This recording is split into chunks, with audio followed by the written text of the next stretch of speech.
It's JMTV Show 100.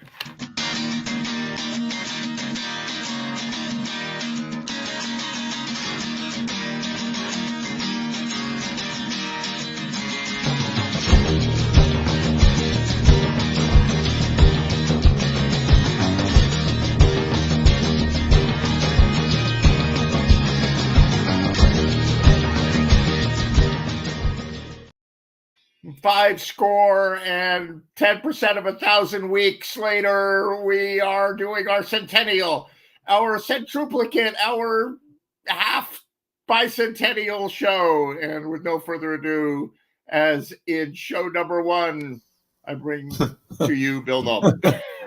You know, I didn't know there was going to be math on this. I didn't know that was going to be part of this because. By the way, I think this is a story you can relate to, and if you hadn't heard this already, you know, it's something that you'll look into, you know, later on.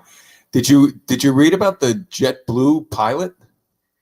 No. Who like they took him out of the cockpit. He was 4 times the legal drinking limit. Oh, you mean the drunk pilot?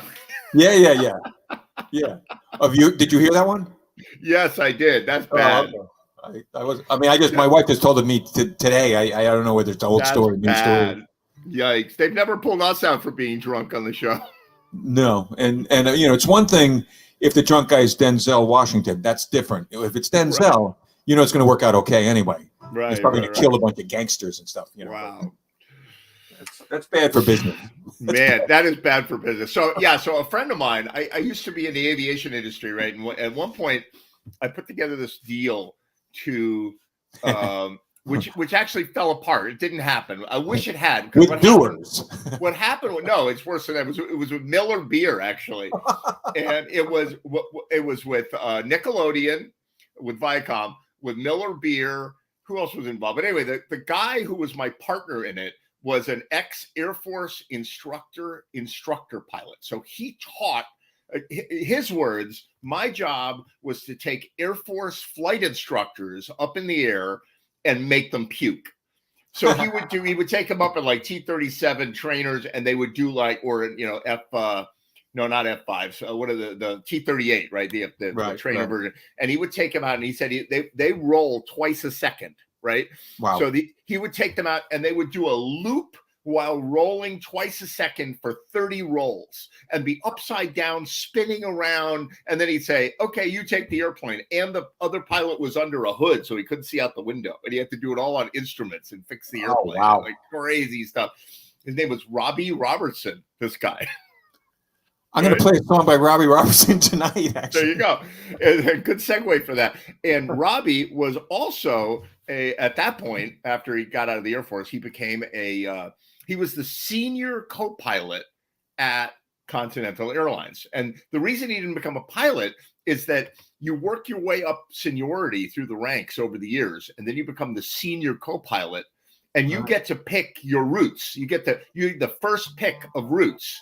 You can basically write your own ticket. The next day, when you become a full pilot, you're down at the bottom of the list, and you have to work your way back up again as pilot. And he was like, I'll just make a little less money and do the job that I want. But he was also the head of the Continental Airlines Alcoholics Anonymous program. Wow. Wow. They have that because it's a boring job. It's really a boring job. Well, let me ask you this. Do you think, like in the world of aviation, you know, in the occupations that can be in aviation, like I totally get why guys who are in the control tower are completely freaked out.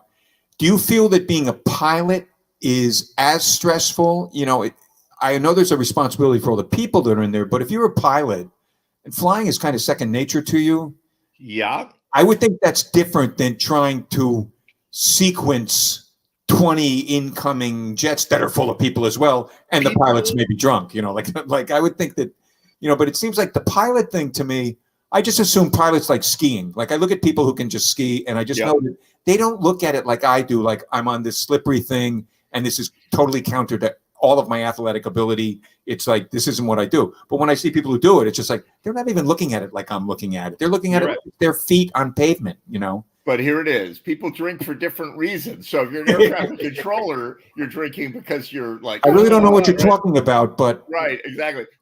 Pilots drink because of boredom. They've been doing it for 25 years and they're every day just back and it's not as exciting as you think it is, and after a while you're just driving the bus. Well, I mean, I think I get that aspect of it. I think that it's probably, other than the fact that when you fuck up, it's different than hitting a guardrail on the Cross Island Parkway. But they don't fuck up anymore. They don't really aviation emergencies are so rare. An engine failure. You might go 20. It's like we think that police officers are drawing their guns every day of their career. They're out in the street like Starsky and Hutch, like breathe, motherfucker, right? And it's like, and the answer is they go a whole career and they never fire a shot. Yeah. Yeah. I actually have a couple of relatives. Is he my brother-in-law? The brother of my the brother of my sister is, what is that to me? Your brother-in-law, right? He's a brother-in-law, right? Yeah. So he was a pilot, and he ended up being an XO on nuclear carriers, and he ended up being something. Wow. And he just was like in the weird gap, so that he never flew like in the Middle East, even though there was stuff going on, and it was like, right. It was like Operation Vindicating Sword or whatever the fuck it is, and it's like, right. He just missed that, and now my nephew, who is in that same, in my wife's side of the family, right. He's stationed in Italy right now. And he's a pilot, he's a pilot. And recent events have made me scared because I hope, but he hasn't flown, and he was in Korea before that. So, I mean, there's stuff there, but he hasn't flown any missions like that. But these guys in the military, everybody thinks, oh, you know what, that there's nobody doing anything. It's like, it's just Joe Biden and the government is nobody else. It's like they've got tens of thousands and hundreds of thousands of people going to work every day doing real shit. And these military guys aren't just sitting around training all day. They're working on stuff. They're doing stuff. When it comes to commercial travel, for starters, when I get on a plane, I just assume I'm a dead man. I just assume that, like I don't, so I don't stress. It's like, whatever. Right. What is putting my head between my legs at 20,000 feet going to really do for me? It's not going to do anything. But the things that worry me most are the people with the crescent wrenches in their hands who are in the hangars, right, who may not be getting paid what they should be getting paid. They may have had a bad day. They may just say, fuck it. Well, like whatever. Like that's what scares me. Not a drunk pilot. Because frankly, I've had a cocktail and driven many times, and drunk driving is a skill. It's not a social disease. There you go. It's a skill. Some people can do it and some people can't. You know how many people die every year sitting at home playing guitar for their friends on the internet by the roof caving in? It's more people than die on planes. So you should go fly every day. You'll live a nice long life. You know how many people get killed in planes by sharks? Exactly. Right after they get struck by lightning. Do you know how many? That's a lot. That's it. All right, do a song. Let's make it a show about music. Let's do that. I'm going to do a Robbie Robertson song just because he's just my favorite pilot. He was a cool guy. He hates me now, but he was a cool guy.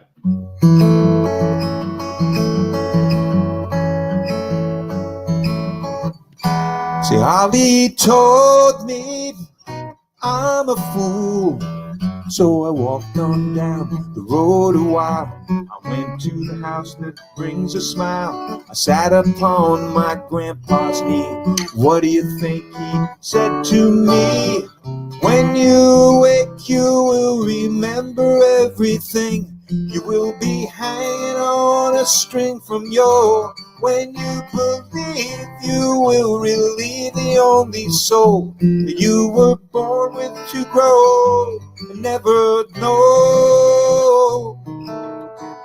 Ollie showed me the forked road you can take to to the left or go straight to the right. Use your days and save your nights. Be careful where you step and watch what you eat. Listen to the light and you got it beat. When you awake, you will remember everything. You will be hanging on a string. When you believe, you will relieve the only soul that you were born with to grow and never know. Ollie warned me, it's a mean old world. The street don't greet you, yeah, yes, it's true. But what am I supposed to do? Read writing on the wall, see. I heard it when I was very small. When you awake, you will remember everything. You will be hanging on a string from your. When you believe, you will relieve your only soul. You were born with to grow and never know. I wash my hands in wild water. I got a cage with the doctor's daughter.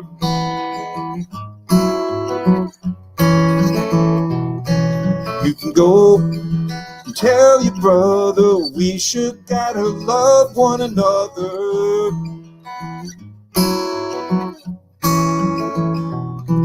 Well, you may be right, you may be wrong. I ain't gonna worry all night long.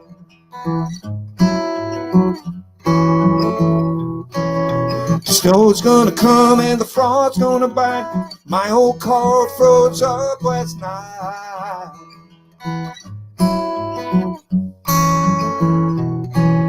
There ain't no reason to hang your head. I could wake up in the morning dead. That doesn't really make sense, does it? Thought that it would do any good. I'd stand on the rock where Moses stood.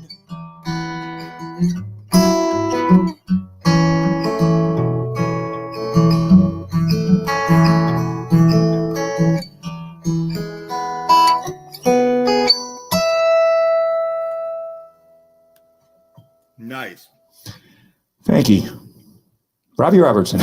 Robbie Robertson. Yeah, he was a great guy. He used to take me up in a Stearman biplane, and we go out of this little grass airport in New Jersey, and he would make me puke. Like, we would get back, I'd be lying in the grass, like throwing up, like, ugh, like, and he was like the craziest pilot. And we were starting an air show company that went around the country and did, like, at air shows, they have acts, right? They pay these acts money to show up. Right? I've seen that, you know. And so we were going to be an air show act company, and with Nickelodeon, the whole idea of it was that dads want to go to the air show, and maybe mom wants to go to the air show, but the kids are like, I want to go do something fun. So we were going to have a Nickelodeon theme park that the kids could go to and hang out and do fun kid stuff, like with a carnival and games and Nickelodeon characters.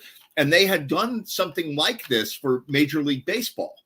And they had a Nickelodeon theme park, and dad could go to the stadium early, and they had it at Che, I guess. Right. Che, yeah. And they went up, but then what was it? Baseball went out on strike. This must have been like 19, a couple times, including this year, probably.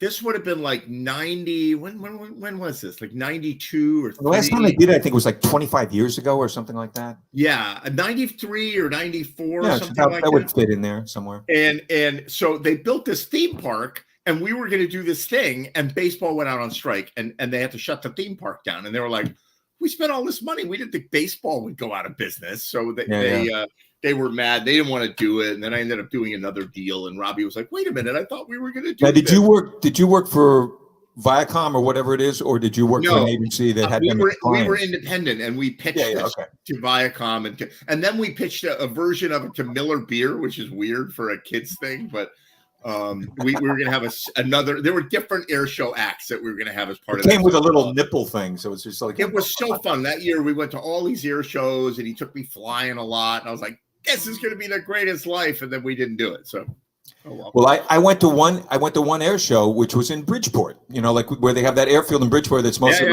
executive flights. You know, that kind of thing.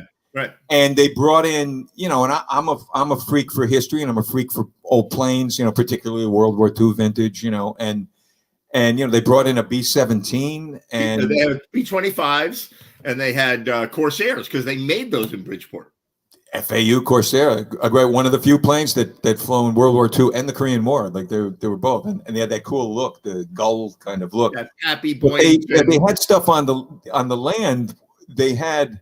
Well, for starters, to your point about, like training planes, they're like, whatever they are, like T3s or whatever those training things T6. The ones with the really long wings that are basically a fuselage with like these long wings.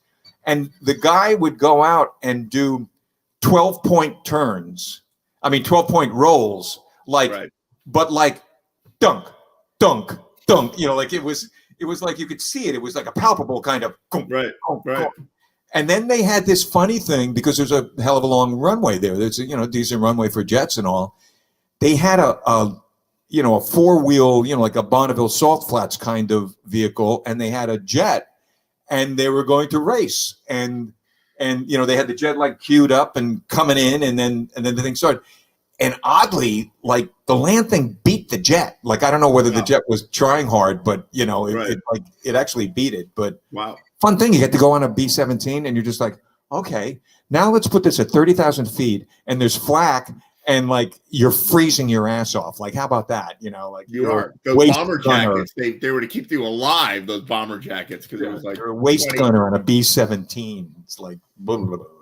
I met an old guy at an air show. He was sitting under a B. It might have been a 29, a 17 or a 29, and he was the later time. And the guy was like 89 years old, whatever. And he was like, or maybe older, and he was like this decrepit old guy. But he was in his uniform, and he'd served in World War II on the exact airplane that was at this air show. And he said, yeah, he said I was in the bubble. He was sitting next to the gunner's bubble under the wing or whatever the airplane, right. And he was sitting next to it in a garden chair or whatever. And he said, I was in the bubble and the Germans were shooting at us and the bubble fell off the airplane. And I was in the bubble and I tumbled down like 20,000 feet and jumped out of it and had a parachute and lived and then escaped. And like a week later, he's back on the airplane flying more bombing missions. Wait a minute. He went out without a parachute and lived? No, he had a parachute. Oh, okay. They all had parachutes because the likelihood of getting shot down was, high. But yeah, my uncle got shot down in a B-24 when they were bombing the oil fields in Ploesti, I think it's Turkey maybe. And they were hitting that stuff. And oddly, his experience in prison camp, he got captured. He was in prison camp. The things he would tell me about were oddly closer to Hogan's Heroes than you would think. Right. Like, and some of that is just like, I think we might have even talked about this on air before, where it's just kind of a racial thing. It's like, Eastern European look, we bond, like there's a bonding thing, the Japanese and the American, not so much. Not so much. Yeah. Right. But some of it. Good stuff. So what do you got now? What are you gonna do? Okay, since it was your birthday, happy birthday. It was my birthday the week before, I think. Happy birthday to you as well. Thanks. You were on like Wednesday, right? Yeah, yesterday. Yeah. Yeah, I was a Friday, and so I'm going to do a little song for you. It's kind of, I've done it many times. I always do like sort of sailing songs for you. Kind of. All right. This is a Tom Waits song.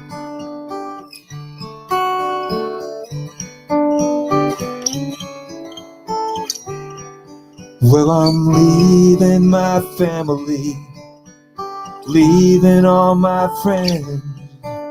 My body's at home, my heart's in the wind.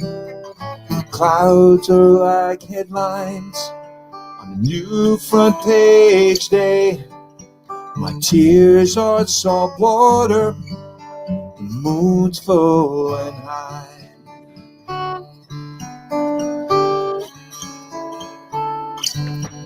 Well, I know Martin Eden is gonna be proud of me, and many before me been called to the sea, to be up in the cloud's nest, singing my say, Shiver me timbers, I'm sailing away.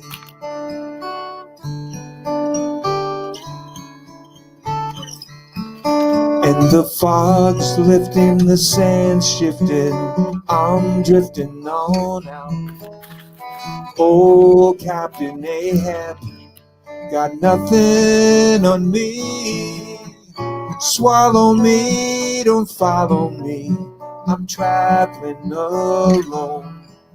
Blue water's my daughter, gonna skip like a stone.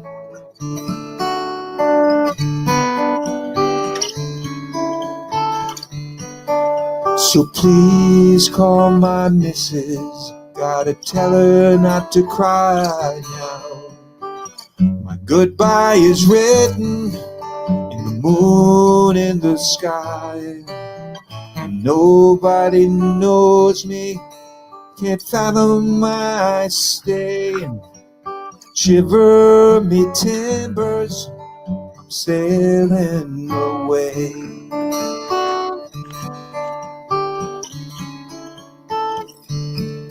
And the fog's lifting, the sand's shifting, I'm drifting on out. Oh, Captain Ahab, got nothing on me. Swallow me, come follow me, I'm traveling alone. Blue waters, my daughter, gonna skip like a stone.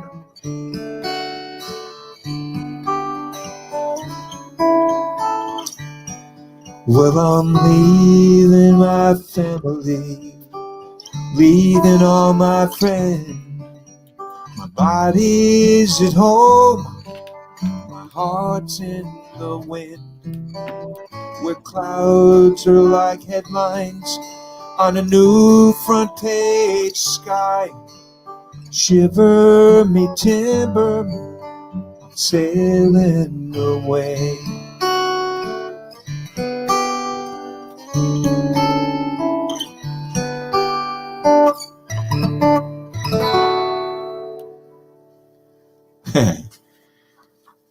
Very nice. Ray Simonelli. Hey, happy birthday. Hey, JC Alza. What's Thank up, you. dude? Happy birthday, man. Good to see you. Good to see you as well, dude. Hey, Ray. How you doing? Oh, no, Ray can't hear us. Ray, come in, Ray. Hello, Ray, Ray Ray. Simonelli. He doesn't hear us. Bring it down, Ray. You're flying too high. Bring it down, Ray. Ray, bring it down. That was a great song, by the way. Oh, thank you. Yeah. So I got myself a birthday present, right? Ray doesn't even know he's on. He knows, right? I'm gonna remove him until he's ready. So I got myself a birthday present, right? So this is it, right?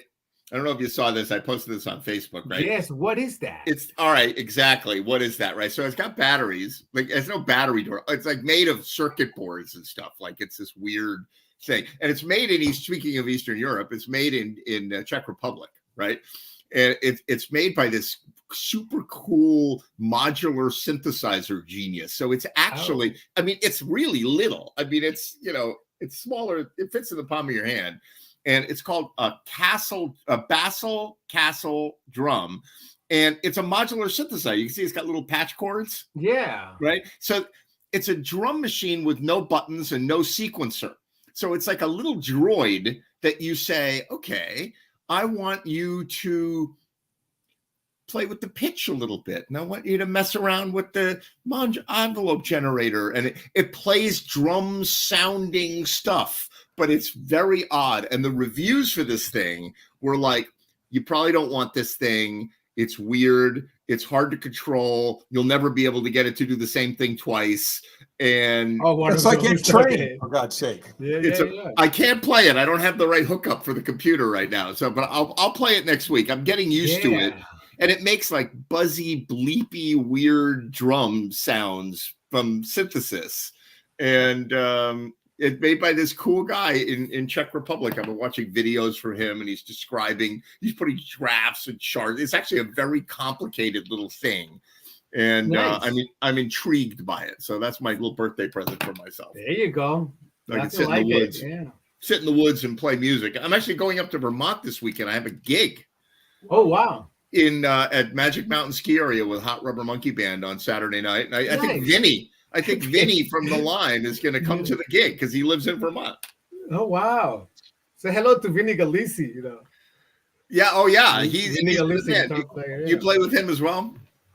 Yeah, well, that last time, but I used to work with him many years ago. Oh right. You played with the band. You played with Hot Rubber Monkey Band. I forgot. Yeah. Right. I love that name, dude.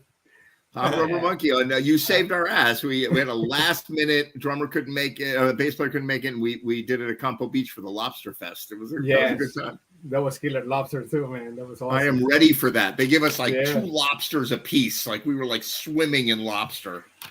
You know, the That was second good smell. stuff. The second JT, set where was are right. you? Was that? Where are you? I'm in my basement, in my No, music but room. where is your basement? It's in Greenwich, Connecticut.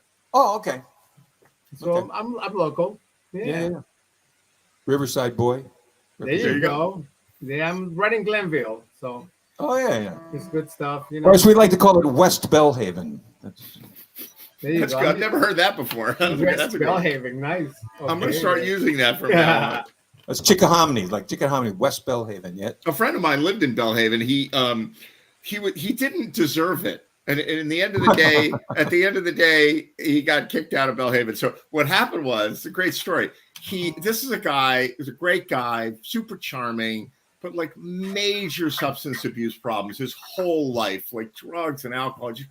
He'd go from like being fine to being bad and in trouble. And, it's just like all the time, right? He belongs in Bellhaven. Oh my God. So what happened was he gets out, he finally goes to rehab, and all his friends were like, thank goodness you went to rehab because they're going to fix you in rehab, right? It's what you needed.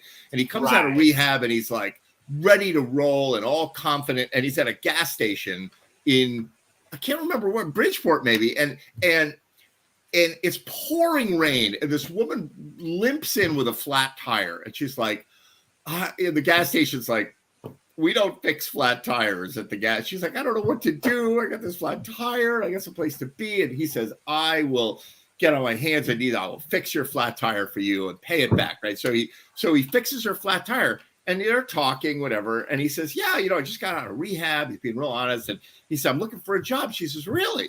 She said, well, my boss is looking for a personal assistant. And my boss is Diana Ross.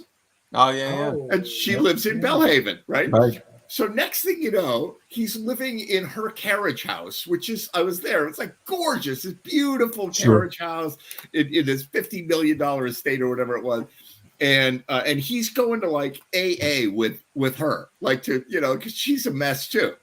And so they're like buds and whatever. And then one day he fell off the wagon and did something stupid. She got mad. She's got a big temper and she fired him. And it was and I was like, you will never get this opportunity again. Wow. Like, Yeah. so he was there for about a year in Bellhaven working. Yeah, I used to mow lawns out there. Actually, I worked for the only Irish landscaper in Greenwich. Like it was like it was a racial thing, man. They were like discriminating against Irish guys, and it's like they were all Italian. Like all of the landscapers were Italian, and it was like out there was like we mowed Victor Borga's lawn. Wow. And Victor Borga is like a freaking funny ass guy, man. I love that guy. I love what he does because he's a great musician, but he's a comedian, and that's kind of cool. But, That's really cool. Very cool. All right, do another song. Do a okay. Victor Borga tune.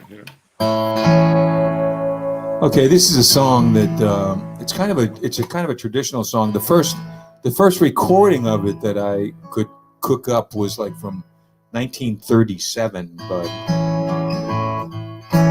and I put some of my own lyrics in. Know that Jesus is on that main line. Tell him what you want. Jesus is on that main line. Tell him what you want. Jesus is on that main line. Tell him what you want. Call him up and tell him what you want. Oh, well, the line ain't never busy. tell him what you want. Oh, line is never busy. Tell him what you want. Well, the line is never busy. Tell him what you want. Call him up and tell him what you want. Well, if you're on Jam TV but you wanna eat, tell him what you want.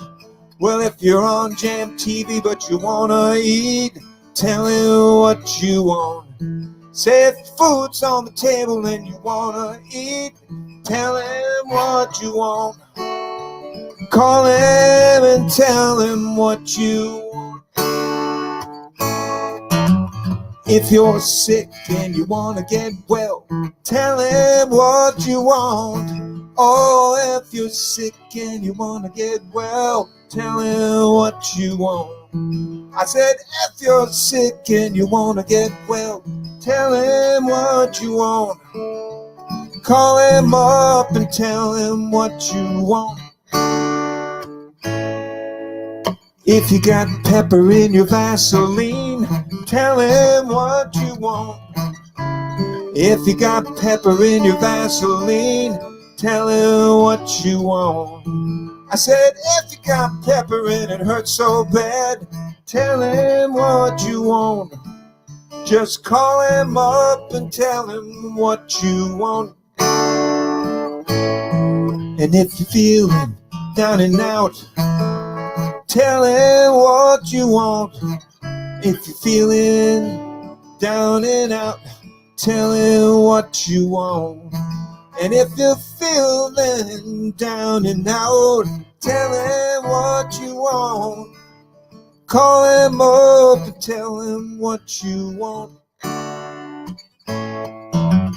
Know that Jesus is on the main line. Tell him what you want. You know that Jesus is on the main line. Tell him what you want. You know Jesus is on the main line. Tell him what you want. Call him up and tell him what you want.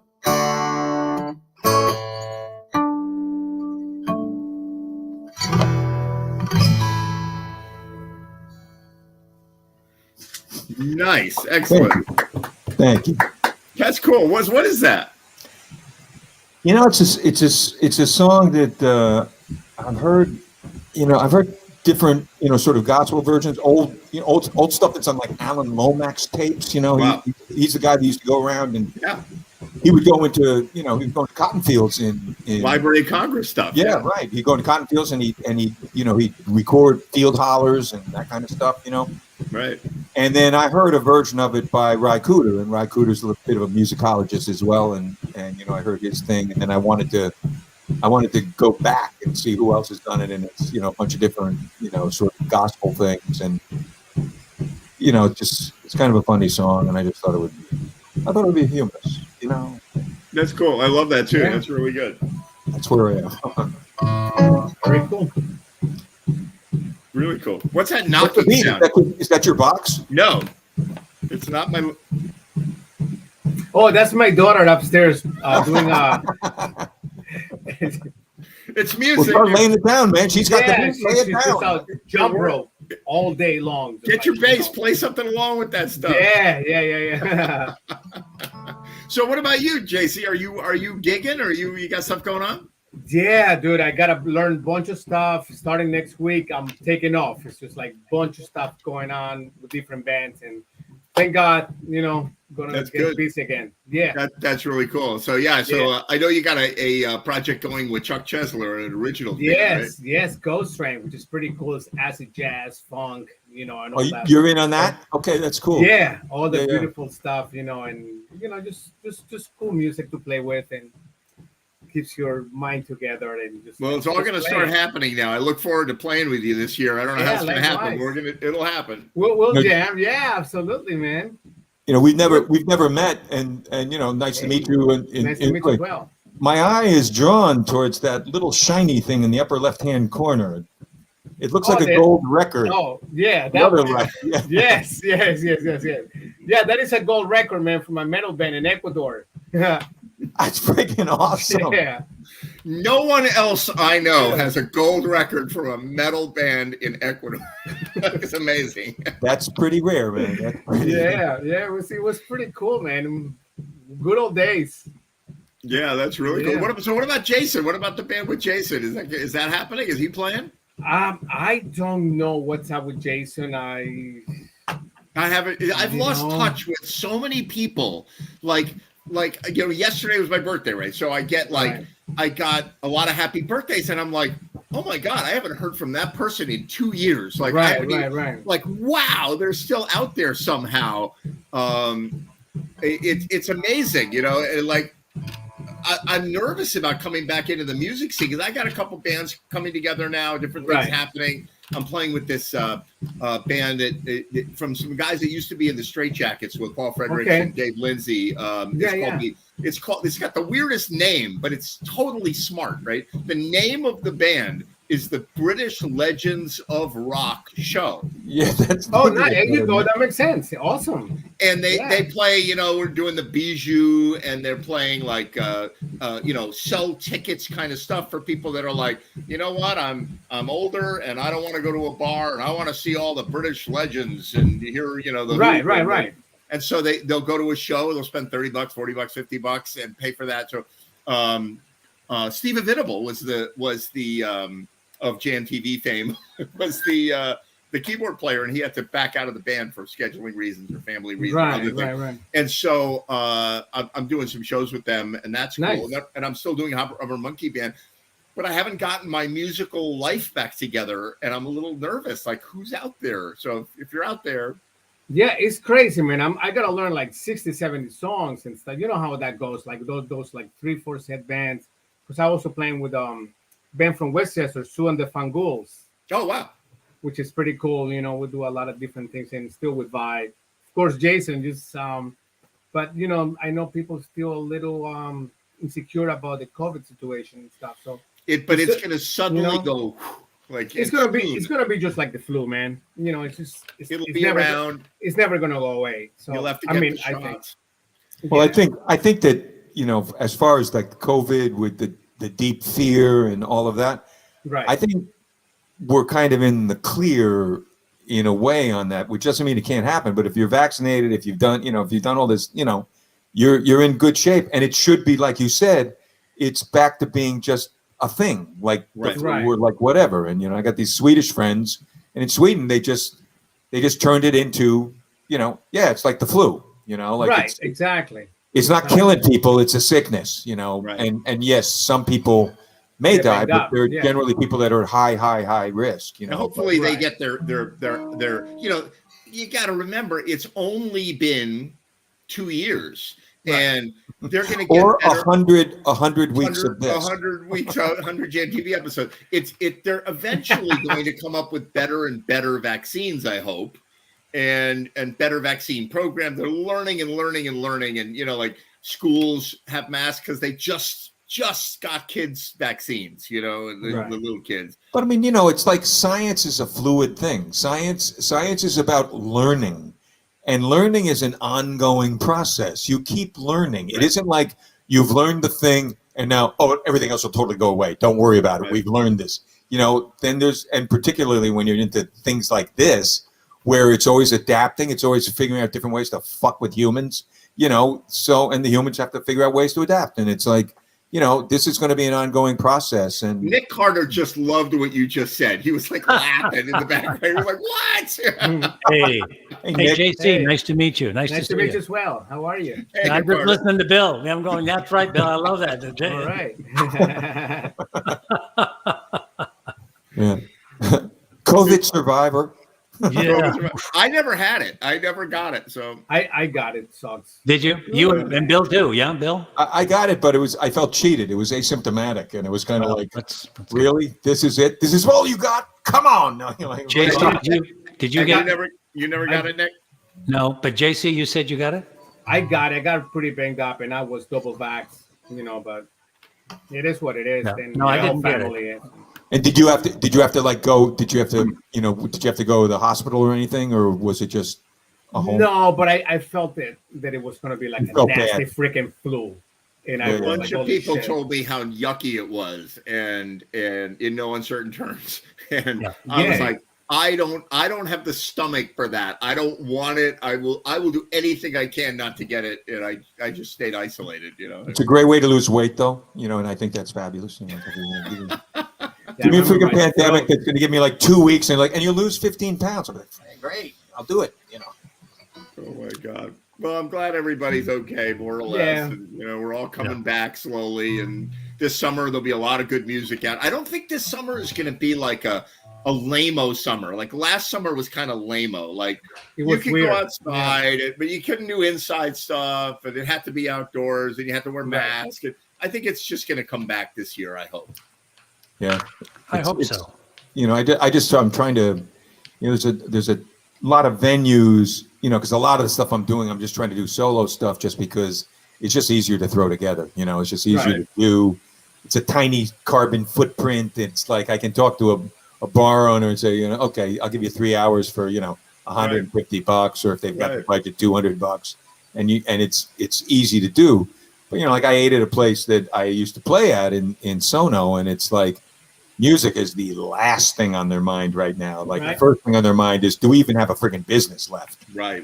So, and despite what we all think in the musical community, music is not the key to a thriving bar restaurant. You need to have a thriving bar restaurant. Then you have music, which makes it If they better. come to you, because I was all about like, I'll book 100 shows a year at your place, and I'll bring people or whatever. If I'm going to save the restaurant, then I know, like, no, if they're like, we're counting on you to save us, I'm like, Right. No. no, I can't do that. I am like 100% upfront with people when I go to a new venue and they say, well, will you bring people in? And I say, well, when I play at Rory's, there's a great crowd at Rory's, but it's a Rory's crowd. When I play at Roger Sherman, there's a great crowd at Rory's, but it's a Roger Sherman. So if you don't have any sort of a crowd yourself, I'm not likely to turn that around significantly. Right. I might bring in 10 people, but I'm not going to bring in 35. Like it's just not going to happen, because people go where they want to go. It's like They don't know what to say. We can't solve bad business models.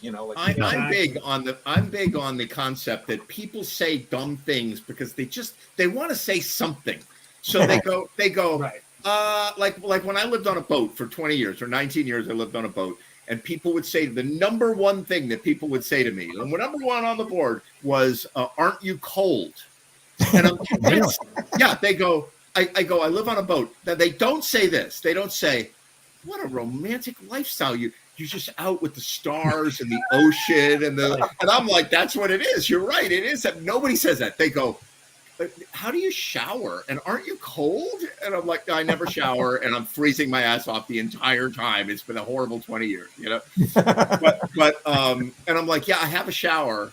And they're like, really? You have a shower on a boat? One person was like, where do you go to the bathroom? Like, well, it has a bathroom, we have a different word for it. But, and I'm convinced that bar owners, they just go, well, how many people are you going to bring? Because they don't know what to say. You know what I mean? They want music, but they don't know. Well, they kind of want to justify it, and I always look around the place when you're playing it, and I always say to them, let me play early. I'm not going to blast anybody out of their dinner. I'm not going to do that. I'm going to work. Your goals are my goals. I'm going to do what works best for you. Absolutely works best for me. It's not the Budokan. I'm not in Deep Purple. It's like, no, I'm playing this thing. I'm looking to be complimentary, and my goal is to make them stick around for an extra drink after dinner and maybe order dessert and hang. And I said, they won't walk out on me. That's not, if they walk out, it's because you did something wrong on your end. It's not going to be on my end. But I'm not going to create a whole new business model for you. You said all of that, and this is what they took away from all of that. He's not going to bring anybody. Yeah, I said, I can invite 1,000 people on Facebook. I don't know how many are going to show up. Maybe 5, maybe 10. Right. I just don't know. I send out an email blast. I promote every gig I've ever done. Every gig I've ever done. I've basically done a poster for every gig I've ever done. And, I tell them, I promote it. I'm working with you. I'm doing whatever you want. that doesn't guarantee a fucking thing. If I Right. if I have 200 Right. people on my email blast, if I get 5 of them, I feel like fabulous. Exactly. It's not easy. It's not easy to have a following. You can have a big email list. Although the other day we played Sugar Hollow Tap Room up on Route 7, south side of Danbury. Yeah. With that British Legends of Rock band, right? And it's my first gig, and I was subbing for Steve because it was like right after he left the band, and like they were desperate, they needed somebody. And I'm like, really? I'm gonna have to learn like 40 songs because I don't know like a lot of these songs. So I had to really shed this stuff, and I was like, you know what? I'll do it. We'll see. I'll do it. I'll do the gig. I want to. And then they said, we're going to guarantee you. And they gave me a good number. And I was like, I would have done it for less, And they were like, I hope that wasn't in your out loud voice. Yeah, right. No, I didn't say it. I was like, I hope you didn't tell them that. I was like, that sounds great, right? And then I did the math, and I'm like, because they had a $10 cover charge. Like, that's a music venue. It's like a ticket price, $10. And the band played for the door, but only a percentage of the door. I'm like, they need 150 people just to like pay everybody what they're paying me. I'm like, whatever. Right. And I get there and I'm thinking, it's going to be 20 people. It's going to be bad. There were 150 people. It was packed. That's Good. good. So, Man. you Yeah. know, speaking of everything being packed, Will Baird. Hey, Will Baird. Hey, guys, how's it going? Where you How are been, you, Will? man? I haven't seen you in a couple of weeks. I know I've been off wandering. That's a Scotsman thing to do. There We you go. wander and we don't give people money. That's because we're cheap. There you You go. know, what's the difference between a Scotsman and a canoe? Well, A canoe tips. Oh, ooh, ba-da-ba-boom. Speaking of countries near England, I'm playing at the Irish Club for St. Paddy's Day. I even Nice. bought a shirt like with a shamrock on it and everything. And I'm playing accordion the whole gig. They want me to play all the Irish classics on accordion with Nice. Mike You know, Dougherty and being an Irish gig, call it a squeeze box, okay? Like, don't A call it squeeze an box. accordion. That makes it, is that what they call it? They call it a squeeze box? Like that's what they do? I think it's more likely, I I think, think there was a it's a differentiation No. between, again, the Italians and the Irish. Like, why are we going at it? Why are we going at it? Why don't we get along? Because we're both immigrants, and it's like we all got shat on in 1848. It's like, what the hell? I Come did on, an Bill. Irish gig in Alone for a while, man. I used to play with Crossroads with Daryl Cullen. And Right. it was a blast. It was so many different changes all the time, the jigs Oh. and everything. Holy shit, man. That stuff gets you your toes, but Yeah, absolutely. Irish music is like I remember Yeah. once I was doing what's that Pogue song that's like Christmas song that the Pogues do that's really edgy. I know Anyway, so Sharon Chesler and I do it. And she sings Yeah. it. It's a duet, and it's got this edge like I hate you. It's a love song, but it's like I hate your guts. You Right. suck. And it's very in your face Irish. And I'm like, oh, I won't have a problem learning this. It's just da da da da da da da da da da. Oh, And no. it's like it never repeats. It like does Right. like 1,000 changes and they never repeat. I was like, wait, I have to write charts out for it. Oh, I'm yeah, like, man. holy God. And also man. too, so much of the music is done. It's on instruments like like balalaikas or they're like strange tuning instruments, and right. they're very Hey, difficult to folks replicate everywhere. on guitar. Like you have to really know certain tunings to get the right voicings and make it really sound right. But it's Right. it's just like chords and chords and chords and chords and cycles and It's true. And it sounds like it's just the same thing over and over, like 1 4 1 5 1 4, but it's like 1 4 1 5 5 4 1 4 1 5 5 4 4. It's like it's crazy. Couldn't I just play like a drone, of the root and just get away with that? I'll play the giant tambourine with a stick. That's my speed. That's right. What day is St. Patty's Day? It's not a Thursday, is it? It's on the 17th. That's all I know. I don't know. Let's see. I don't know what day it falls on. St. Patty's Day. Oh, it's on a It's on a Thursday. on a Thursday. Yeah. Oh, all right. my. It was Yeah. on a It's a Thursday. Thursday. That's interesting. What are we going to do without you, Eddie? What are we going to do without Exactly. I'll have to do it from Oh, my there. I'll do it from gracious. there. That's what I'm going to do. you? Chris, That'd be what are wild. we going to do without you, lad?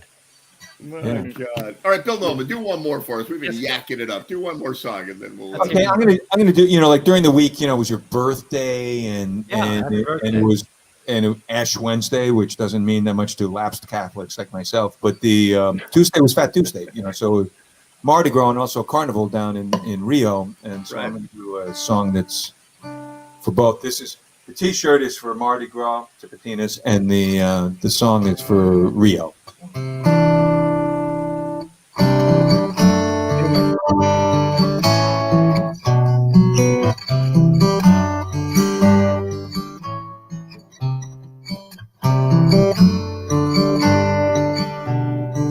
More than a distant land,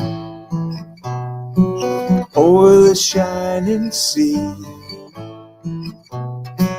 more than a steaming green, more than the shining eyes. Well, they tell me it's only a dream in Rio. Nothing could be as sweet as it seems on this very first day down. They remind me, son, have you so soon forgotten? Often it's not, it's rotten inside, and the mask soon slips away. Strange taste of a tropical fruit, romantic language of the Portuguese, melody in a wooden flute, samba floating on the summer breeze.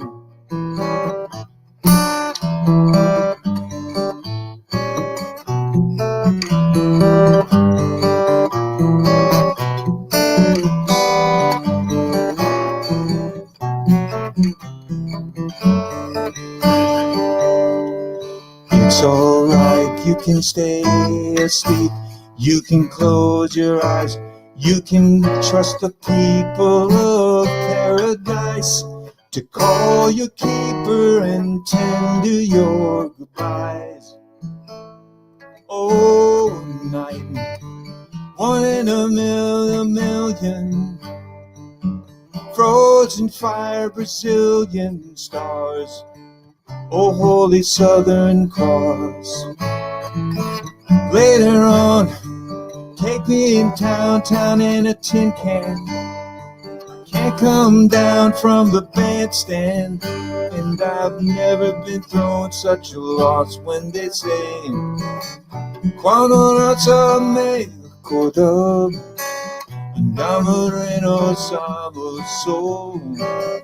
Quando non so me accordo, canto de pelo. Quando non saprei onde go, todos filos se salvajão. Quando os filos salvajão, you know the cosa so.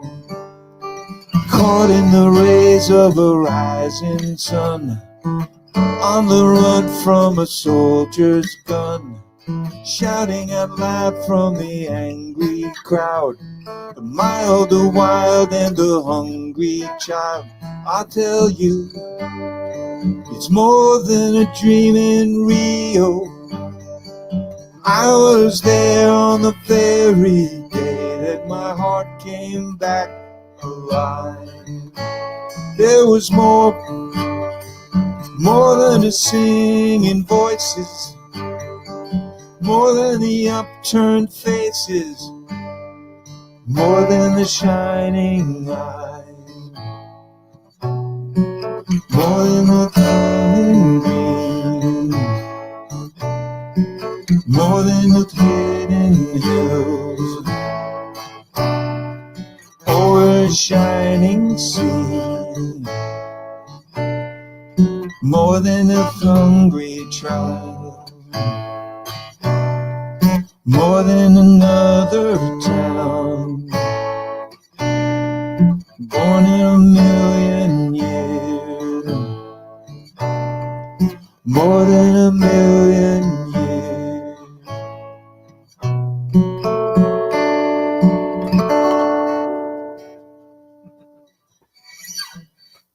Perhaps too ambitious, but who knows?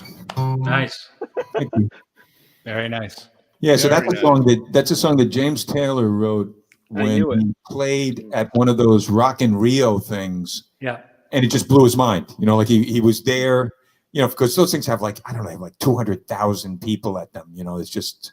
It's insane crowds. But he just had this cathartic thing. And when he did the studio version, he had Milton Nascimento and I think Elis Regina doing the backgrounds.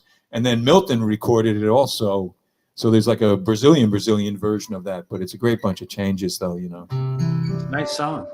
Yeah, so you do James Taylor voicings really nicely, really beautifully. Thanks. I mean, his. If you look at the way he plays, it's bizarre. His fingering is not what we do. It's he taught himself, so it's oddly his fingering is identical to Ray Simonelli's. No, it is. It's like go figure,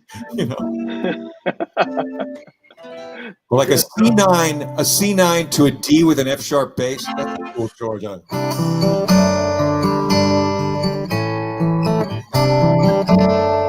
I love that. That's really beautiful. To a D to an F sharp bass. Lord, nice. C9 to a D. Really great. Bill Loman, thank you. With add the D on it. Well, you inspired me, Bill. I've been studying Secret of Life. Oh, me too.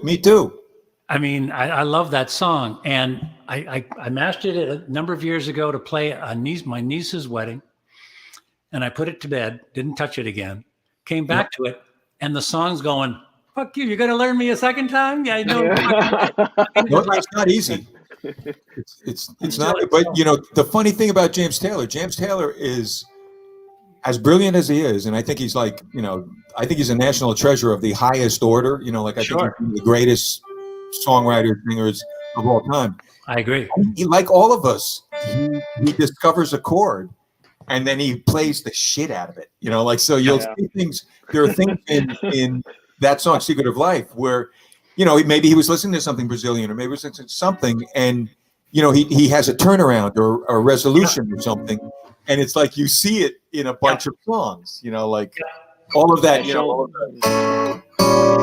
You like that all? Right. I learned a shitload from him. I really have learned so much stuff from him about just how to resolve. How to play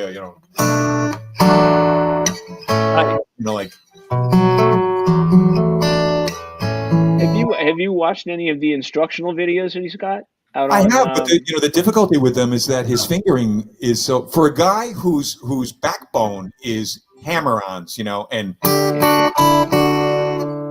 he plays it in a way that the index finger is loose. You loving this? Ed? Is this like a? The flat wound strings or the round wound strings? The index finger is loose to play like B or the F sharp. Playing a D figure, it's to do that. Whereas for most of us, it's like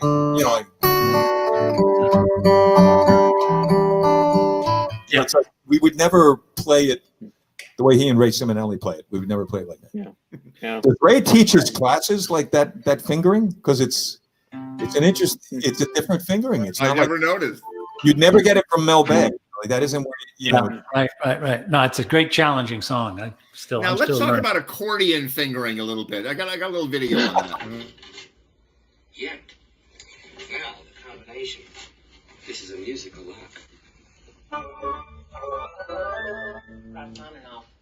Ladies. I love it. I was watching that last night. I was like, it's an accordion lock. I love it. But that's really cool. All that. You don't focus on that when you don't know how to play guitar. You don't focus on his playing that way. It just sounds very warm and nice. Yeah. Well, it's like he does. It's very American what he does. I think it's like it's extremely American, and he writes great lyrics. His lyrics are like,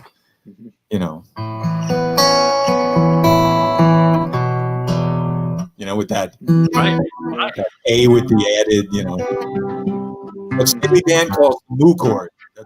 And it's syncopated. Like if you play Steely Dan songs, you wonder, like, why do my voicing sound so fucking pedestrian? It's because they play every chord with the added, I guess Right. it's a 2 or a 9. I don't know what it is.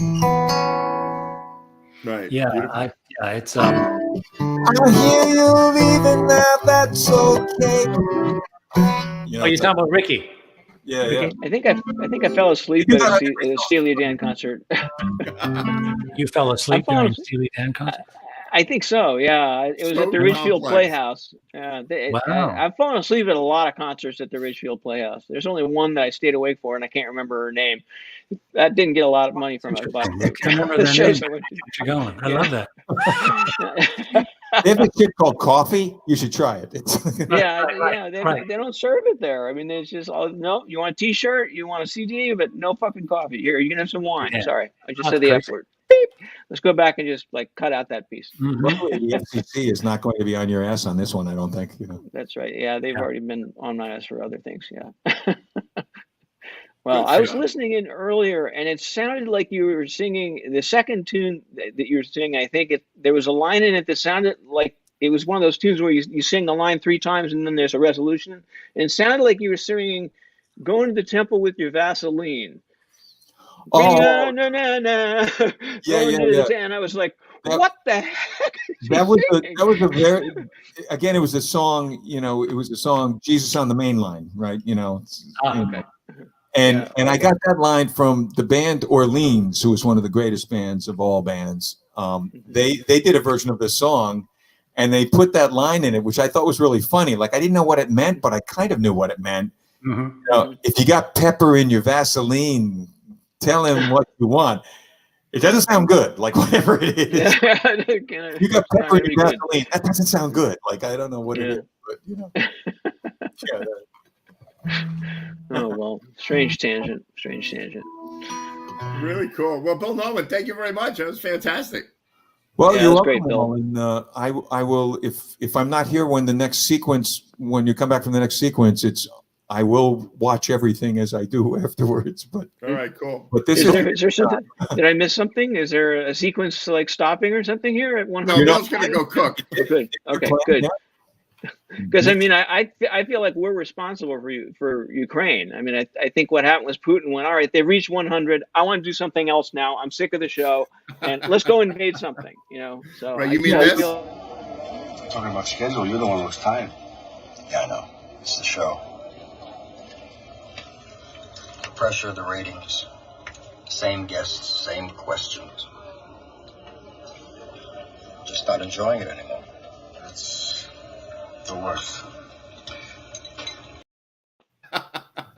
it would be like a good name for a band would be like the Rupert Pupkin Blues Band or something like that.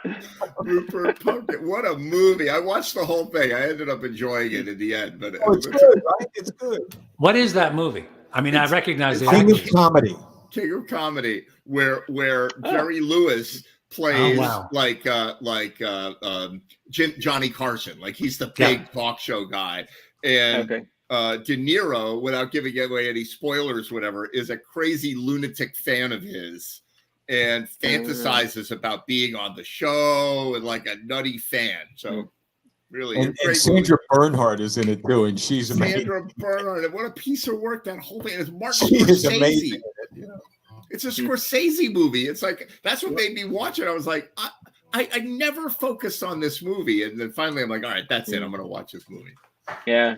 Jerry Lewis and Martin Scorsese, that combination alone is like, what? What's this going to produce? See, Jerry Lewis doesn't say a funny line in the whole movie. He's like straight man. Yeah, I'm the hardest amazed. part. I'm sitting there watching. I'm going, holy shit. Yeah. He's like, He's this very is not a straight. happy scene. This It was is a not great happy thing for him because he got a chance to really act. Like he got to. Yeah. Right. He's a great actor. He's like, it doesn't all have to be nice lady. There are persons and there are people. Love Jay. Very good, Bill. Man, And I'm not even French. I'm not even French. Very Great great. impersonation. Yeah. that's great. That is great. Good stuff. So I had the same thing. I was expecting him to break out into something and to have like no teeth and be, the nutty professor or whatever. You do something too well and you're never going to get out of it. That's true. You Like dig that- yourself into a hole. Poor, what is it? Hapless Margaret Hamilton, right? the old Wizard of the West, reduced to Maxwell House ads. That's right. Oh yeah. Maxwell She House said ads is that- the only thing she ever did. She took a vacation for like a month after that, and she said in an interview that people kept saying, "Are you okay?" Because her face was slightly green because they used they used grease paint back then, Right, so you right. really couldn't get the stuff out after like 3 months of filming. So they would always have a strange look for like 3 months. Well, Buddy Ebsen was going to be the Tin Man, as I recall. Wow. Oh, he And, would've and been as good. legend has it, the silver paint that went on Ray Bolger, whoever it was, not Jack yeah, Haley's face or whoever it was. I can't remember who it was. The, Yeah, I the- don't remember what it was the either. silver makeup that went on the Tin Man's face was intolerable on Buddy Ebsen's body, I guess. That was why I had to He go. would have been good in "No." that. He would have been okay in that. He'd have been great in that. Yeah, he would have been very good. But here's one to wrap your head around. The original casting choice for Indiana Jones was Tom Selleck. That would have been so fucking different. Yeah, I remember that. Yeah, that's It funny. would have been so Wow. different, and I'm not sure Yeah. it would have been in any way, shape, or form better, Right, or right. Yeah, which right. way? Yeah. even yeah. tolerable. I'm not sure. Wow, Tom Interesting. Selleck. Tom Selleck. That worked out okay. And where is he now? Old, Living somewhere really out in the old. desert. He's selling Right. insurance, is what he's doing. Isn't that what he's doing? Aging? what That's right. Well, eventually used to you know, you sell ED stuff or insurance, or, Yeah. but that's like ED. that's like Act 3. ED. Very good. He's got like 8 million years of doing the Magnum PI or something, and it's like Yeah, he's a perfect guy. Yeah, perfect guy. shed Yeah. no tears for Tom Selleck. Yeah. Very good at Quigley Down Under. I like that movie. That's a good movie. Which one? Quigley Down Under. Oh, I've heard of what that, is but I that? never I saw haven't seen He's that. he's an American cowboy that responds to a job offer in Australia from a guy who ostensibly he thinks he's going down there to hunt stuff, and the guy that hires him is Alan Rickman. So say no more. Oh, yeah. Alan Rickman in a movie, you'll go see it. But anyway, Yeah, love Elvis. and it turns out instead he's really there to exterminate Aborigines, and then he draws the line, and then it becomes a thing. But he has this rifle that can hit people. He can hit like a bucket at 350 yards easy. No problem. And it's a good movie. It's like Fish Out of Water, but cowboy in Australia. That's not so far out of water. And then it's and Alan Rickman, who you can't beat Alan Rickman. Yeah, right. That's pretty cool. Speaking of He was water, great. have any of you guys seen Coda? Yes. The movie that won the. What did you think of that? Have you all seen thought it? it Or? No, my wife's urging that. I haven't No, seen I it. thought it was quite good. Quite good. Yeah, it's basically the plot, without giving anything away, is it's a teenage girl and the rest of her family, brother and parents, are all deaf, and she's the only one in the family who can speak. So it's about their inner relationships and her trying to grow up, and it's kind of a coming of age story, and the biggest soliloquy that happens in the entire thing is the father, and it's done entirely in sign language. Fabulous. With her interpreting him, but you're looking at him because he's so dramatic, and so I think he won something for it. But, They He's just, up for they just an- won he's up for something an in the Oscar. SAG Awards because That's it. yeah, that's right. Yeah, that's what they I wanted. and when they came up to and Marley Matlin is in it, who She Yep, is. that's right. Wow. And I didn't even recognize her in the movie. It was somebody else afterwards. That Wow, I that was haven't her. thought I of was her like, in that was her. years. Yeah, Children of a Yeah. Lesser God, right? I was into that. I'll tell you, I was into her in that movie. Yeah, she's gorgeous. So the story is that they had originally, I was told, had originally cast a gentleman to play her husband, who's a hearing individual, who did have his hearing, and she said, "Don't do that, or get yourself someone else to play my part." Right. Mhm. right. So the guy who played Marley's husband is authentically without hearing. Yeah, and he won something at the SAG He Awards. did. He did. He won it. Yeah. And Yeah, then well, the you other can thing imagine. he won a lot was is it a Korean movie? The Squid. Oh, Squid, yeah, right. Squid Squad, Squid something. Is that anything to Squid write Game. home Squid about? Game. Is it Squid Games? Squid Game. Squid Game, Yeah. I think it is. Is that Yeah. anything to write home about? Is it good? Dystopian Yeah, kind is of it- thing a little bit, kind of. I've started watching it, and actually, abstained. I couldn't stick with it. Right. It's got a lot of critical acclaim, I guess, but Well, we'd ask Will, but we know he fell asleep during it. So I was about to say I saw it, but I fell asleep. what's the point? Yeah. right. I woke up to this awesome guitarist at one point, and then I fell asleep again. But the guy was ripping leads. But then I went to sleep. Yep. I bore easily. What can I say? Well, you've come to the right place.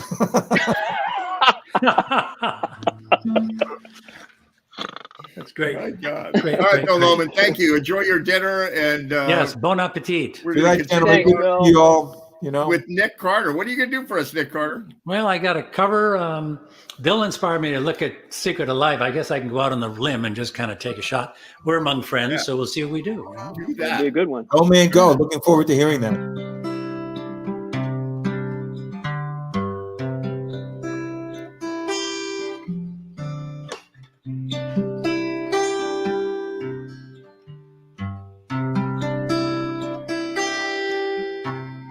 The secret of life is enjoying the passage of time. Any fool can do it.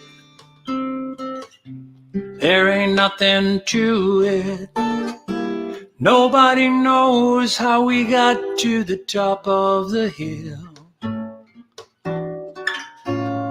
But since we're on our way down, might as well enjoy the ride. The secret of love is in opening up your heart. It's okay to feel afraid, but don't let that stand in your way. Anyone knows that love is the only road. Since we're only here for a while, might as well show some style. Give us a smile, isn't it a lovely ride? Oh, sliding down, oh, gliding down. Try not to try too hard, it's a lovely ride.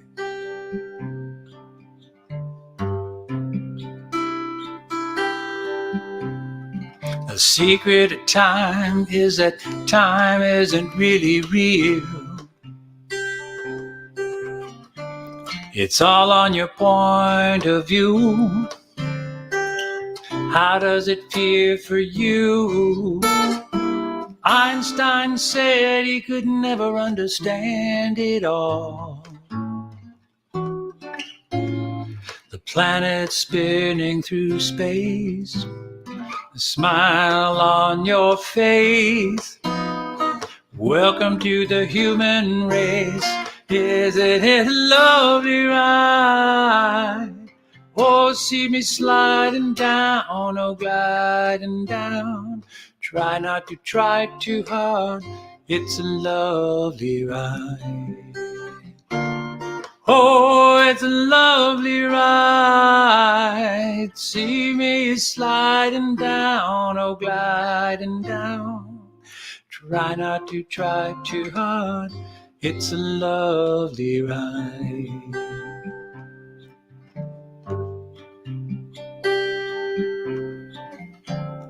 The secret of life is enjoying the passage of time.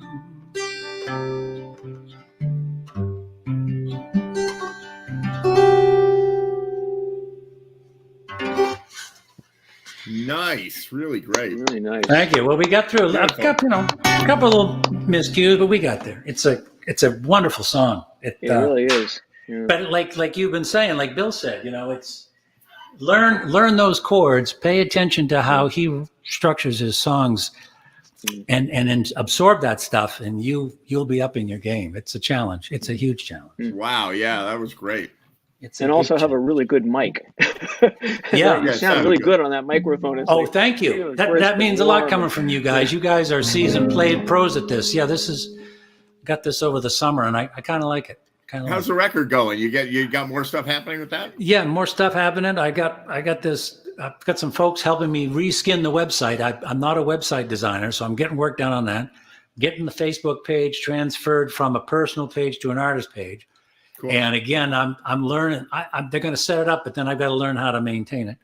And some of the text work on the album, I'm going to get some CDs made because I'm told that, some folks, we're going to try to pitch radio stations, and some, Right. DJs like it. So we're Yeah, moving they want along. CDs. Moving Yeah, along. they want. It's funny. They want like hard clamshell type They CDs do. so that they can see the spine. It's like, Yeah. I did like 700 of them, and then found out, Okay. Well, so you didn't like You those, know. huh? Yeah, I know. Well, the guy who's helping me design the album said, "Be judicious when you order. 500 maybe. Right. Yeah. And- Yeah. The last time I did that CD, I don't know. I think I made 1,000. I think I've got 995 still sitting. Not exactly, but a lot left over. Mhm. Got to Yeah. pay attention to that.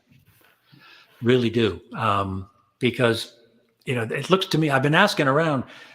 In fact, Ed, on your show a couple of weeks ago, QR codes came up, Yeah. and QR codes, and just digital distribution, Right. just digital distribution. So. Very cool. And that's what I'm doing. So the album's coming along. Thanks for asking. It's probably going to be, my guess would be, June, maybe in May. And what I'm thinking is, it's a long road. It's, I've already told you kind of the effort that I'm putting out to just get known amongst other folk players. And so I'm building that up. I'm going to go to some folk festivals in the spring and try to hustle my way into some of those late night guerrilla sets just to play. Yep. Very cool. So we'll see how that goes. I'll keep you Excellent. posted for sure. Please do. What are you going to play for us now? Well, this is off the album. And I think I've done it here, but it's called Wind from the South.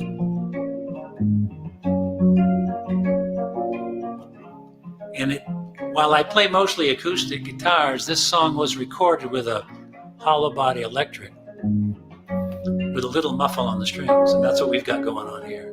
How's the sound? Because it's coming. There's a room microphone hanging about 8-10 feet away from a little Fender amp.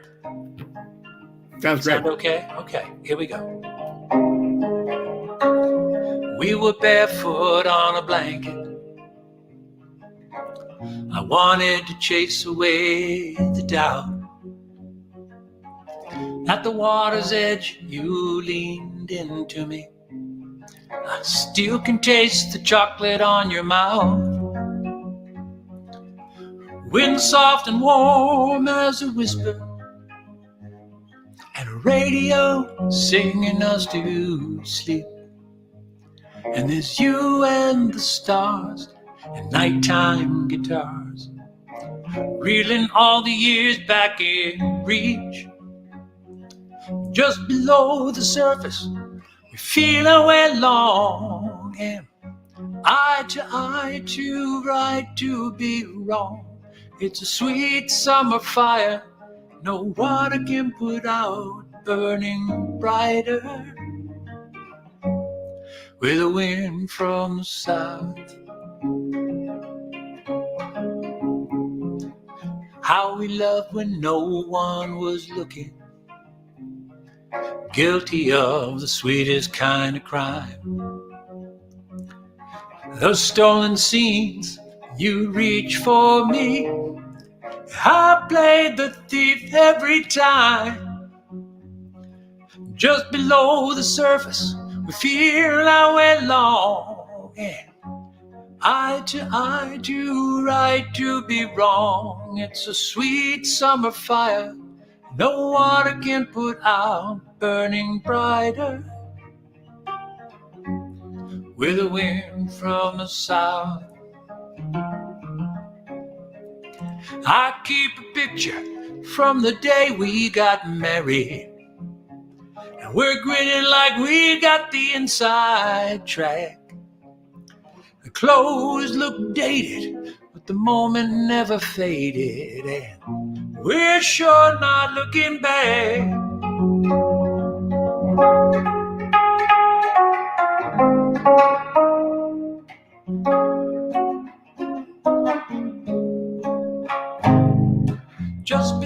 below the surface.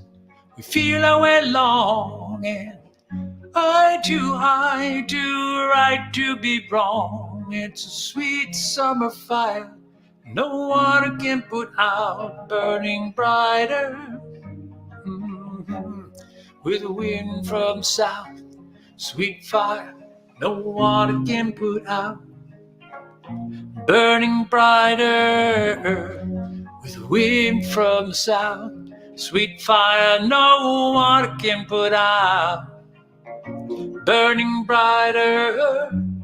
With the wind from the south, sweet fire, no water can put out, burning brighter. With the wind.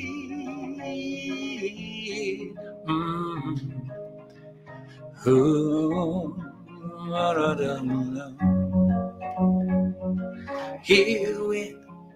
I want to hear the wind. I want to hear the wind.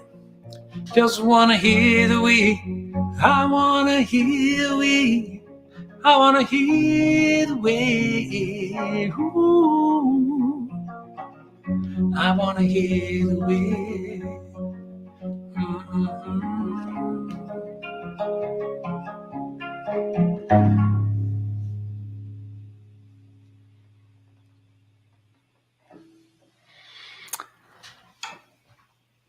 So there we are.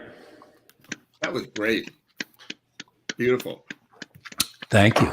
Thank you. It also Yeah, ended with a nice endorsement of Gretsch at the end because the Well, you know, head of the guitar came yeah, out. you know, I'm not sure. I probably shouldn't have done that, but my leg was getting a cramp, and I'm kind of like, get out of here before we go.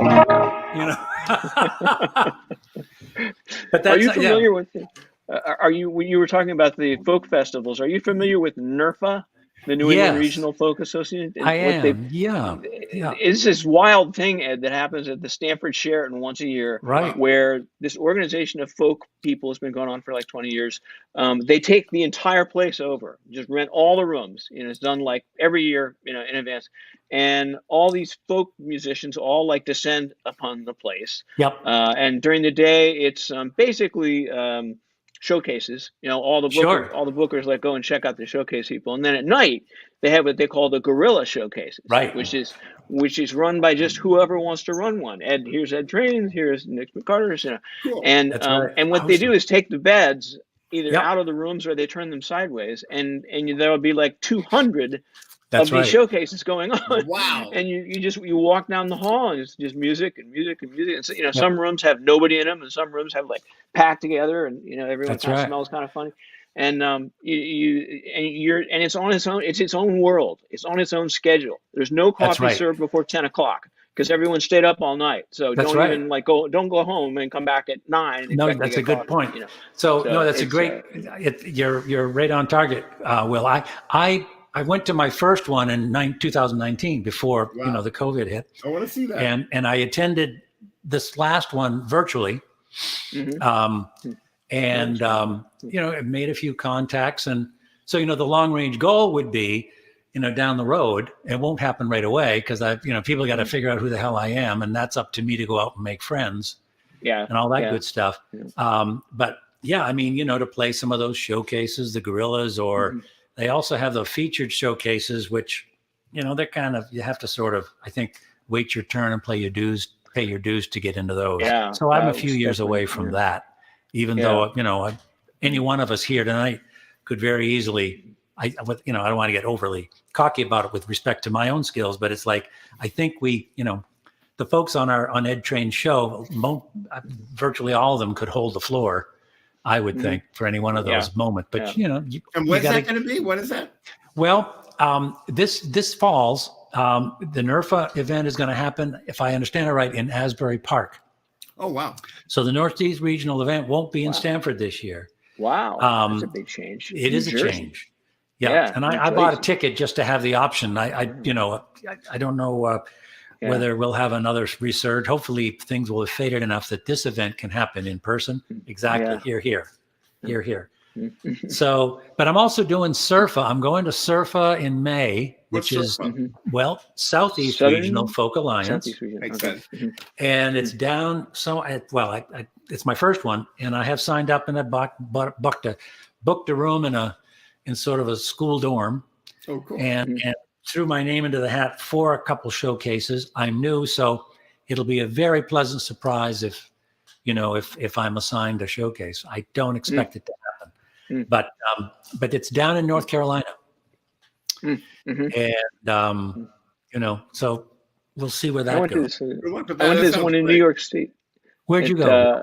I went to this one in New York State, which I don't know where, it might be not far from you, Ed, but it was called the Falcon Ridge Folk Festival. Yes. Yeah, tell me about it. And well, I was, I didn't realize I did not have your wisdom. I thought, okay, I did a lot of music and I was really, locally famous when I was 20, like 100 years ago. So that matters, and it doesn't matter anymore. So all these people had paid their dues and I had not, and I didn't get it. So I'm walking by this tent and there's a bunch of people playing, and I look in and there's an audience, and it's not part of the regular schedule, and I noticed they're all wearing orange shirts, and the orange shirts say in small letters "volunteer" on the back, and I'm wearing an orange shirt. It says Multiple Myeloma Foundation March, but and I'm right. desperate to play. I mean, I really, really want to sing. And they're about to shut down and everything. And I go up to the guy at the front. Hey, can I do a tune, please? I really want to play it. I've been volunteering all day. And he goes, yeah, okay, you can do the last one. And Ed might be familiar with the tune "A Coyote Best Left Alone." Oh, What yeah. I do is get the people to start howling at the beginning. I get the crowd to howl, which is a lot of fun. And these are folk people, so they're like ready to really get involved and make noise. So they really howled. And then the song is like this dark, cold, angry song where this coyote is like moved up above the tree line. If you come to help me, I'll eat you. And it's really dark tune. So I'm watching all these happy young faces like gradually, start to kind of get dark. And people are starting to, and I'm thinking, oh shit, I've really screwed the pooch now. I've taken this happy little sing-along thing and totally turned it dark. And I get done and I sing the final, and I final strum, and there's this long pause, but this time it really feels like, oh shit, it doesn't feel like, I think that's a pin drop moment where it's like no one will clap because it's so awesome, and this time I'm thinking, I'm in trouble. And then this blast of applause comes at me from these people because they're all folkies, and this was like the perfect closing for the night, is this guy coming in and doing this dramatic thing. So I could say that I played Falcon Ridge, but not really. I played it under false pretenses. That's No, pretty cool. Go there too. So- I haven't watched. I haven't seen signups for it yet, but I know it's coming this summer, right? Mm-hmm. Yeah. It's an out. Yeah. You bring it in, or you camp out or whatever. Mm-hmm. Yeah, you should message me when you're ready to go do this stuff, and maybe I can pass along a couple of names to you. There's one or two people who are like, they're like someone else on the screen here who they'll connect you with anyone they can. They'll help you just because they want to help you, Yep. And there's one guy in particular I'm thinking of who's worth seeking out, I will do that. Yeah, no, it's funny. I get in the middle of the day, I get running around with my text to get to the design. I get all this crap done, and it's all very important. Yeah. But it's very easy, despite life experiences. It's easy to forget that this is a garden that I'm supposing. Hopefully, we all stay healthy, and the world doesn't come to a flaming end sometime soon. That'd be nice. And it won't. I'm sure it won't. We hope it won't. Nick, this is episode 100. It's a milestone. Be careful what you say. I know. You're right. No, my point is simply that this is a long road, and get the album done, make the right friends, or make friends the right way. Right. Yeah. It's exciting to break into a new avenue for yourself musically. It really is. If you can do it with open eyes, eyes of a child, and just kind of suck it all in, it can be really cool. Let go of the desire to control things, and let go of the desire to, just reach out and don't hound anybody. It's important. I'm pretty good at not hounding, but I am anxious. I'll get it done. But anyway, that's it. That's a great story, Will. That's sure sure you'd be remembered if you came back. You probably It will. was one of the most amazing. I begged them to try to convince the people who ran the festival to give me a slot the following year, and they were like, "Oh no, we don't get involved in that. We really don't like it." Oh, okay. So I got like nothing out of it other than the experience, but Right. it was worth it. It was Yeah. worth the rest of the festival. For me, it was miserable, but that moment made it all worthwhile. That's great. Okay. Okay. Yeah, it was a very memorable moment. I mean, miserable, not deprived, but miserable weather-wise, or just getting the music around, or Well, first of all, yeah, definitely weather-wise. It was in the 90s. Mm. We're talking on a giant hillside, right? So Mhm. you're going up and down the hill. I was told walk around, meet everyone you can. Okay, in the heat, in the 90-degree heat. That's hard. With like 100-degree humidity. And I'm naturally thinking I should be on that stage, and I should be on that stage, and Of I'm course. important, and I'm Will Baird. I've been So that was probably that attitude problem was probably the biggest thing. And then also I'm sorry, I love music, but I'm really, I'm at an age where staying up all night until dawn in a tent and then sleeping all day in 90-degree heat in a tent is not really appealing to me. So so that was, and whereas everyone else there was like, oh boy, this is great, we can play all night. It's like, yeah. I used to go. I haven't gone because COVID has preempted it anyway. Right. But it's the Gray Fox Bluegrass Festival, and you probably know that. Where's I've that? heard of it. Yeah. It's up in Oak Hill, New York. Mhm. And if you're a bluegrass lover, I admire it. I don't play much of it. I stumble my way through Whiskey Before Breakfast periodically, but that's it. But this this is very well attended. It's 5,000-6,000 people, and it's all outdoors, tents. Very well run show. My point is though, the last couple of years I was there, I did get crazy, and I did stay up all night a couple times, and it was fun. The novelty, right? Yeah. Oh. Yeah. But yeah, I mean, that's not what I want to do all the time. Yeah, right. Yeah. Wow. Yeah. It's fun when you're younger. Yeah, absolutely. It's a younger man's I look game. forward to your CD release party. We'll have to hold one on the deck of the boat club or somewhere. Yeah. You should That'd have be cool. 20 CD release parties, Yeah. A series of them, I'd love to do it. I mean, we'll see. I mean, it'll be fun. It's a nice production. I worked with some really nice, talented folks, and hopefully the end product will give people pleasure. It's up to them out there now to decide if it's any good. My work is done with it. And when you look back at it, you wind up at a minimum going, that's a body of work I can feel good about. I left something on this earth, and and it's actually in a tangible form. It can't get wiped off YouTube after 10 years if no one looks at it.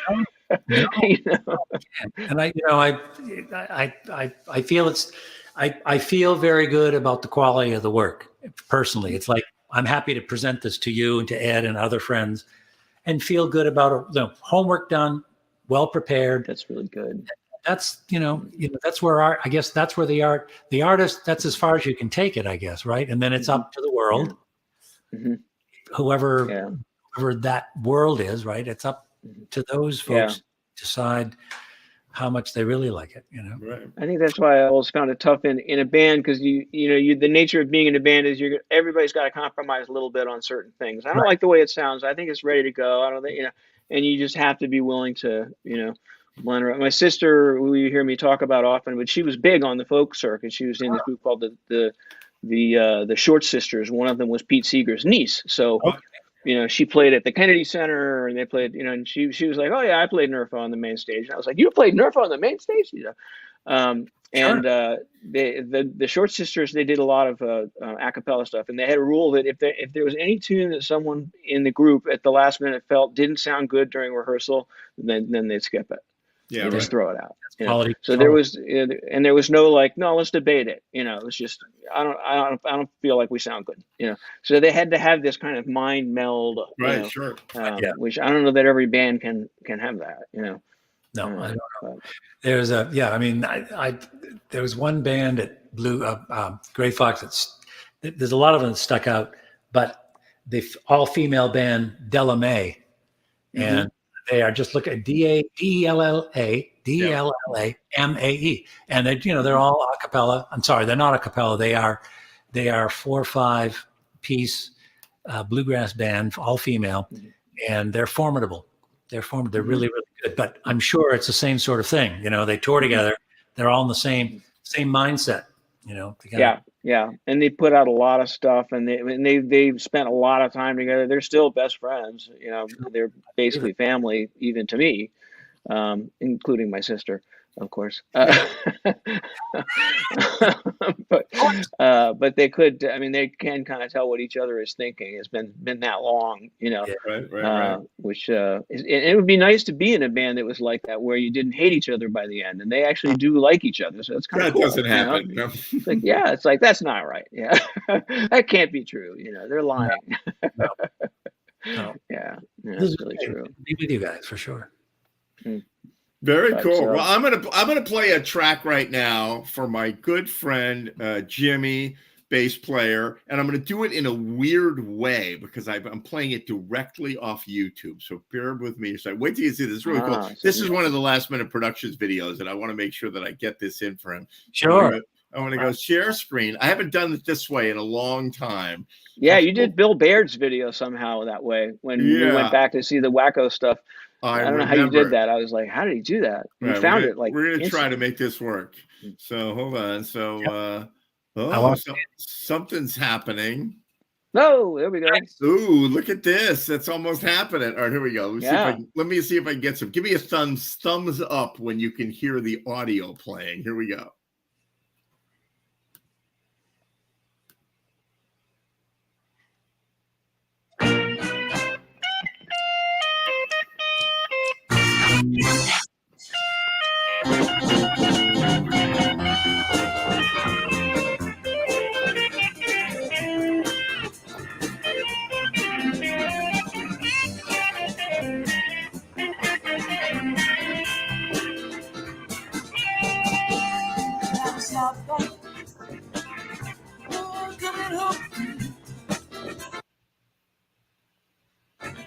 Oh.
Yeah, definitely a good one. Very nice. I'm always intrigued at the multi-screen, how you sync everything.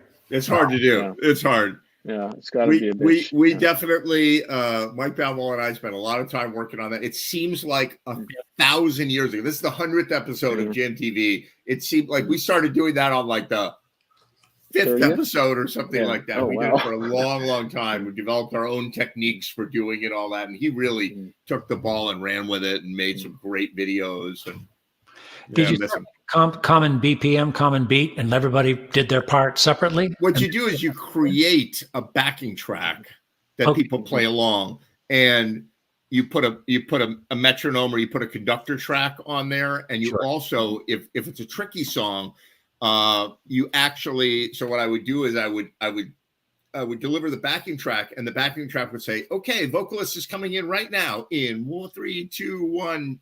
Right, and so you'd have that throughout the song. So here comes the horn part, da da da da da da da da, and the horn player's like, "Oh yeah, okay, ba da da," right? Because you got to do it in one take, you know. So it was very you couldn't like punch it. It was not easy to do that, you know, Right. like Yeah, to yeah. re-edit and all that. Yeah. And then Oh my once God. it's all Yeah. done, you have to go in and go through this dance about, like, for example, if the horn section is in a room together, then they go bop, right? But if they're not together, they listen to the backing track, and one guy goes bop, and one guy goes Yeah. bop, and one guy goes bop, and so it doesn't line up. And so if you look at it on the screen, or you articulate it differently, and so you have to go in and fix all that, you know. Yeah, like cut the thing so that everyone has exactly the same length of a note. Yeah, right, exactly. You have to sounds so fade artificial. notes out and you know, make it sound good. And we had all kinds of techniques developed to do that. But you know, like, I'm happy to never do that again. I'm happy to like not have to be in a pandemic again. Yeah, it is interesting. One outcome, I was thinking about how COVID has changed what we do, and you know, obviously we don't know what's going on with the club scene and so on, but it certainly has introduced a lot of us to video technology, you know, Absolutely. and to using the internet and to doing stuff that we didn't, you know, Zoom, what the crap is that? Right. You know, and I mean, we were back, you know, when you started, we were thinking that we could use Zoom for this stuff. We didn't realize that it really wasn't made for that. Took You know, a bunch of work to make it happen, but it happened. yeah, you know? you'd be like, no, don't click don't click that button, don't click that button. You know. Yeah, and we So still can't remember. get it right. Like, you know, Ray Simonelli today, he was on the show. He was going to play, and he couldn't hear us.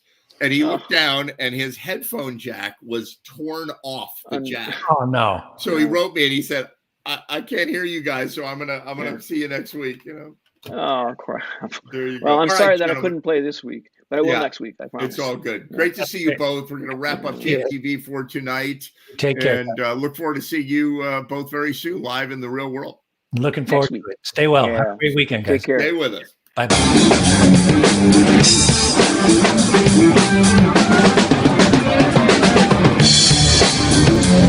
bye.